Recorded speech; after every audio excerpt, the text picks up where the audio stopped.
konseling. Nah, materi kita kali ini yaitu tentang konflik pada diri siswa. Konflik itu kata yang membuat atau membuat perasaan kita tidak tenang. Konflik juga menimbulkan suasana yang meresahkan. Konflik sepantasnya dihindari. Konflik menjauhkan kita dari teman dan sahabat. Konflik juga menjadikan kita bad mood atau yang biasa disebut bete. Konflik itu mengikis rasa percaya dan konflik juga menjadikan hidup kita tidak produktif. Pengertian konflik itu sendiri adalah organization behavior, menjelaskan bahwa konflik adalah suatu proses interaksi yang terjadi akibat adanya ketidaksesuaian antara dua pendapat atau sudut pandang yang berpengaruh atas pihak-pihak yang terlibat, baik positif maupun pengaruh negatif. Konflik juga bisa kita maknai tidak adanya kesesuaian antara harapan yang kita perjuangkan dengan kenyataan yang kita hadapi atau kita terima. Pada umumnya, konflik akan berakibat buruk seperti rasa resah, takut, cemas, dan sebagainya. Sedangkan menyangkut orang lain, konflik bisa mengakibatkan hilangnya rasa percaya diri, menjauhkan kita dari teman, menimbulkan pertentangan sehingga apabila dibiarkan berlarut-larut akan menimbulkan perkelahian. Tetapi tahukah Ananda bahwa di dalam konflik sebenarnya juga terkandung hal-hal positif? Yang pertama yaitu konflik dapat membuat kita sadar ada masalah yang perlu diselesaikan dalam hubungan kita dengan orang lain atau dengan orang lain kita mempunyai masalah. Nah, kita dari konflik tersebut kita sadar akan hubungan kita terhadap orang tersebut. Nah, yang kedua yaitu konflik dapat memunculkan kesadaran dan memotivasi kita untuk melakukan berbagai perubahan dalam diri kita. Yang ketiga, konflik dapat memotivasi kita untuk segera memecahkan masalah yang selama ini tidak kita sadari dengan jelas. Yang keempat yaitu konflik juga bisa membuat kehidupan menjadi lebih menarik. Yang kelima yaitu munculnya konflik dalam ragam pendapat bisa membantu kita ke arah pencapaian keputusan bersama yang lebih matang. Nah, selanjutnya yaitu konflik juga dapat menghilangkan ketegangan kecil yang sering terjadi dan muncul dalam hubungan kita dengan orang lain.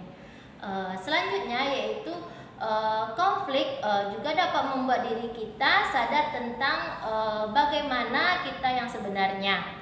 Selanjutnya, konflik bahkan dapat menjadi sumber hiburan dan konflik dapat mengakrabkan dan memperluas hubungan kita. Selanjutnya atau poin selanjutnya yaitu reaksi terhadap konflik. Berbagai bentuk reaksi kita dalam menghadapi konflik atau permasalahan diantaranya adalah yang pertama yaitu menghindar. Tidak semua konflik atau permasalahan bisa kita hindari, tetapi meminimalisir konflik dengan sebisa mungkin, menghindari benturan-benturan terhadap kepentingan. Yang kedua, bekerja sama. Bekerja sama mewujudkan keinginan dan kepentingan untuk sebuah tujuan akan mengurangi potensi timbulnya konflik. Nah, yang ketiga yaitu kompromi. Mengkompromikan masalah yang kita hadapi dengan solusi masing-masing pihak tidak merasa dirugikan dan merasa sebagai pemenang. Nah, yang keempat yaitu bersaing. Cara ini menjadikan salah satu pihak menjadi pemenang dan pihak lain menjadi pecundang. Nah, yang kelima yaitu akomodatif, merelakan hak kita diambil orang lain demi menghindari terjadinya konflik. Poin ketiga yaitu kiat siswa atau remaja menghadapi konflik. Yang pertama yaitu tetap percaya. Tetap percaya pada seseorang yang sedang bermasalah dengan kita. Ingat bahwa hubungan persaudaraan atau persahabatan tidak akan selalu berjalan dengan mulus. Oleh karena itu, Ananda harus tetap percaya bahwa masing-masing bisa menjaga hubungan yang harmonis tersebut. Yang kedua yaitu bicara dari hati ke hati. Kita sedang menghadapi konflik dengan seseorang. Usahakan Ananda untuk bisa membicarakannya dengan baik, yaitu dari hati ke hati. Sehingga dengan demikian Ananda akan mengerti apa yang sebenarnya teman Ananda inginkan. Yang ketiga yaitu curhat yang benar.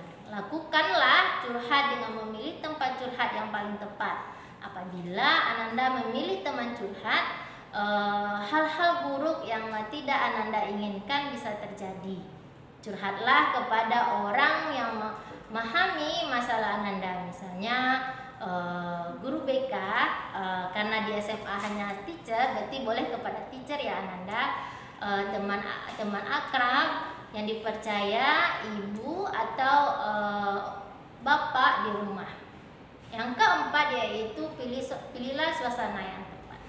Suasana dalam hal ini bisa waktu dan tepat. Untuk waktu misalnya jangan buru-buru untuk menyelesaikan konflik.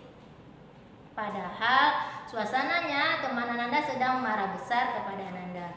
Tunggu dan carilah waktu yang tepat untuk berbicara dengan teman tersebut. Yang kelima yaitu kenang hal-hal yang lucu yang pernah ada atau yang pernah Ananda alami dengan teman yang konflik dengan Ananda. Yang keenam yaitu beri maaf.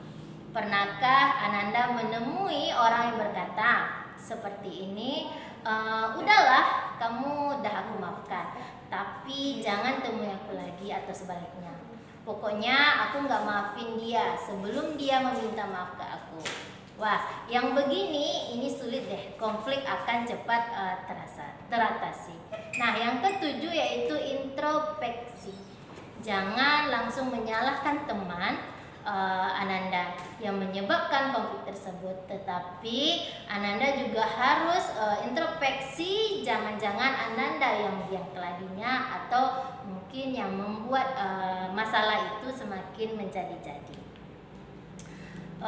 Selanjutnya yaitu jalin komunikasi atau jalinlah komunikasi. Komunikasi sangat diperlukan sehingga dengan komunikasi tersebut Ananda akan dapat saling mengerti keinginan masing-masing.